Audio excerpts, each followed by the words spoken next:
ಗುಂಪಲಿ ಗೌರಿ ಗಂಗೆ ಬಣ್ಣ ಬಣ್ಣದ ಚಿಟ್ಟೆ ಹಂಗೆ ನೋಡೋಕೆ ಸಾಲಾಕಿಲ್ಲ ಎರಡು ಕಣ್ಣು. ಗಂಡು ಹೈಕಳು ಬೆಪ್ಪಾಗವ್ರೆ ಬೆರಗು ಕಣ್ಣಲ್ಲಿ ನೋಡ್ತಾ ಅವ್ರೆ ದಾವಣಿಲೆ ಬೀಸುತ್ತಾರೆ ಹೆಣ್ಣೈಕಳು. ರೊಟ್ಟಿ ಊಟ ಉಣ್ಣಂಗಿಲ್ಲ, ಹಬ್ಬದೂಟ ತಳ್ಳಂಗಿಲ್ಲ, ಗಂಟ ಜಗಳ ಆಡಂಗಿಲ್ಲ ನಮ್ಮ ಊರಲ್ಲಿ.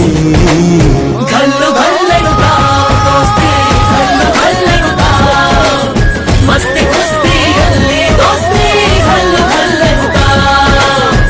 ಏನ್ ಚಂದಾನೆ ಹುಡುಗಿ ಗಲ್ಲು ಗಲ್ಲೆನು ತಾವು ಗೆಜ್ಜೆ, ಏನ್ ಚಂದಾನೆ ಹುಡುಗಿ.